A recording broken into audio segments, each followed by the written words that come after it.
2025년 6월 21일 이란의 핵시설 3곳이 미국의 공격 아래 무너졌습니다. 바로 미국의 스텔스 폭격기 B2 스피릿이 벙커버스터 미사일을 통해 단 25분 만에 만들어낸 결과였죠. 이란은 어떠한 징후도 감지하지 못했고 B2 폭격기는 작전 내내 적에게 노출되지 않았습니다. 이번 작전은 미국의 국방력을 더욱 드러내는 작전이었죠. 하지만 이 보이지 않는 그림자 B2 폭격기는 오늘 갑자기 나타난 것이 아닙니다. 그 시작은 40년도 더 전 냉전의 마지막 불씨가 타오르던 시기로 거슬러 올라갑니다. 1980년대 후반 미국과 소련의 냉전이 끝을 향해 가고 있을 때 두 강대국은 서로를 견제하고 있었고 소련은 철의 장막 뒤에서 전례 없는 속도로 군사 기술을 축적하고 있어 언제든 핵전쟁으로 치달을 수 있는 긴장 상태를 유지하고 있었죠. 특히 소련이 구축한 새로운 방공망은 S-200, S-300으로 대표되는 고성능 지대공 미사일 시스템을 배치하며 광범위한 레이더 네트워크를 통해 하늘 위에 있는 모든 것들을 탐지하고 격추할 수 있었습니다. 이제 더 이상 미국의 전투기는 적준을 뚫고 들어갈 수 없었습니다. 소련은 미국의 전략 폭격기를 감지하고 요격할 수 있는 눈과 손을 갖추고 있었고 하늘은 더 이상 안전하지 않았죠. 당시 미 공군은 B-52, B-1B라는 두 가지 주 폭격기를 운영하고 있었습니다.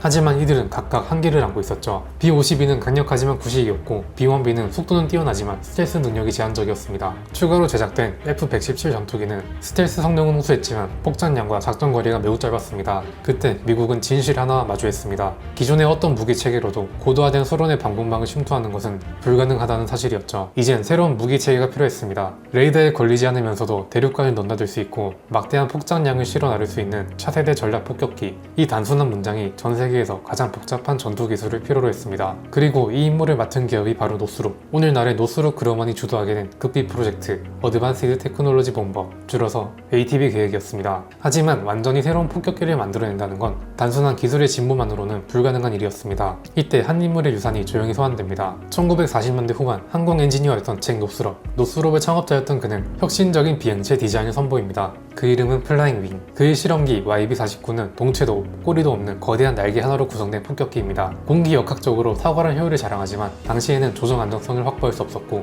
제어 기술이 존재하지 않았기에 결국 이 기체는 폐기되고 역사에서 잊혀집니다. 그리고 수십 년 뒤 ATB 프로젝트가 본격적으로 개발 단계에 진입할 때 YB-49가 재조명되기 시작했습니다. 가장 큰 이유는 단 하나, 바로 스텔스 기능 때문이었습니다. 전통적인 항공기는 꼬리 날개, 수직 안정판, 엔진 노즐 등 수많은 돌출 구조물로 인해 레이더파를 강하게 반사합니다. 그 결과 쉽게 감지되고 파괴되는 것이죠. 스텔스 기능을 위해서는 이런 요소들을 모두 없애야 했습니다. 그래서 나온 것이 바로 날개만 존재하는 비행기, 전익기였죠. 꼬리 날개, 수직면, 동체도 없는 완전한 날개 모양. 이 형상은 공기 저항을 최소화하고 레이더 반사 면적을 극단적으로 줄이기 위한 최적의 형상이었습니다. 그렇게 개발이 시작된 기체, 그것이 바로 B2 스피릿 폭격기였죠. 노스롭이 그토록 바래왔던 전익기, 그 꿈이 40년이 지나서야 현실이 되기 시작한 순간이었습니다. 그러나 문제는 곧 드러났습니다. 이 전익기는 스텔스에는 이상적이지만 비행에는 최악의 구조였습니다. 항공역학적으로 매우 불안정했고 인간의 직관과 손으로는 절대 조종이 불가능했습니다. 다른 전투기들처럼 안정성을 기대할 수 없었죠. 바람의 작은 요동에도 민감하게 반응했고 기수가 기울거나 속도가 변화할 때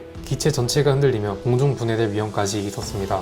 그러나 물러설 수는 없었습니다. 노스롭의 기술자들은 완전 전산 제어 시스템, 즉 플라이 바이 와이어를 도입하게 됩니다. 이 시스템은 파일럿의 조작이 자체 컴퓨터 네트워크로 전달되어 0.05초 단위로 자동 계산된 보존값으로 기체의 자세를 유지하는 시스템입니다. 이 시스템은 4중 중복 설계로 구성되어 있었으며 하나가 고장나도 3개가 남고 3개가 고장나도 하나가 작동하는 절대 실패하지 않는 기체 제어를 목표로 했습니다. 결국 인간은 하늘을 날 수 없는 형상을 기계에게 조종을 맡김으로써 날게 만든 것이었습니다. 여기서 놀라운 것은 이 모든 시스템을 1980년대 컴퓨터 성능만으로 완성했다는 점이었죠. 하지만 또 다른 문제가 있었습니다. 스텔스 기술 자체가 복잡한 난관이었죠. 레이더를 회피하려면 기체 전체를 레이더 흡수 소재 RAM으로 코팅해야 했고 엔진 흡입구, 배기구, 랜딩 기어까지 모든 부위가 반사 신호를 줄이도록 새롭게 설계되어 있습니다. 이렇게 만들어진 B2 폭격기는 0.0001제곱미터의 레이더 반사 면적을 기록하게 됩니다. 이는 작은 새 한 마리 정도의 수준이며 현대 레이더에서도 탐지가 거의 불가능합니다. 세계 최고 수준의 스텔스 전투기 F-22 랩터도 유사한 성능을 자랑하지만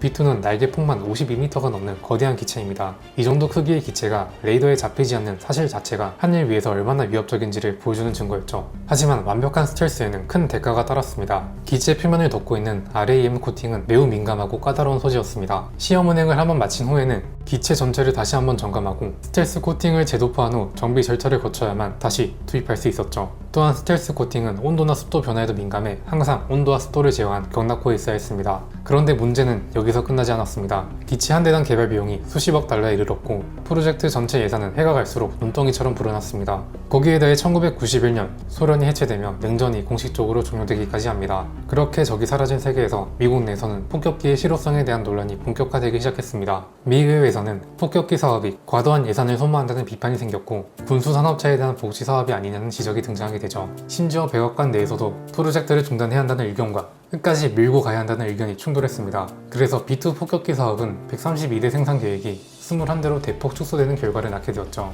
그도 그럴 것이 개발 초기만 해도 생산 비용은 기체 한 대당 5억 달러, 하나로 7천억 정도였다면 최종 개발 단계에서는 그 4배인 21억 달러로 비용이 올라가게 되었습니다. 그러나 아이러니하게도 B2가 세상의 모습을 드러냈을 때 그 존재 자체가 전장을 바꾸게 됩니다. 그 첫 무대는 1999년 코소보 전쟁이었습니다. 유고슬라비아 내전이 심화되면서 미국은 유고슬라비아 내 세르비아군의 방공망을 제거하고 나토 연합군의 공습 작전을 개시하였습니다. 하지만 유고 측은 구소련제 방공 시스템을 철저히 현대화하여 배치하고 있었고 기존 전폭기들로는 초기 침투조차 위험한 상황이었습니다. 이때 미 공군은 B2 스피릿을 투입합니다. B2는 미주리주 화이트맨 공군 기지에서 이륙하여 직전 유럽 상공까지 비행한 뒤 폭격을 수행하고 다시 미국으로 귀환하는 임무를 수행합니다. 중간에 단 한 차례의 공중 구비를 받았을 뿐 총 비행거리 3만 km, 30시간 이상을 비행하는 상식을 뛰어넘는 작전이었습니다. B2 폭격기는 직접 유고슬라비아 상공에 침투해 80발의 JDAM 정밀 유도 폭탄을 투하했고 그중 78발이 목표를 정확히 타격했습니다. 미 공군은 공습의 1%도 안 되는 기체로 전략 목표의 33%를 타격하는 성과를 올렸습니다. 그 순간 B2는 일반 폭격기가 아닌 전쟁의 규칙을 다시 쓰는 존재가 되었죠. 이어진 작전은 2001년 아프가니스탄 그리고 2003년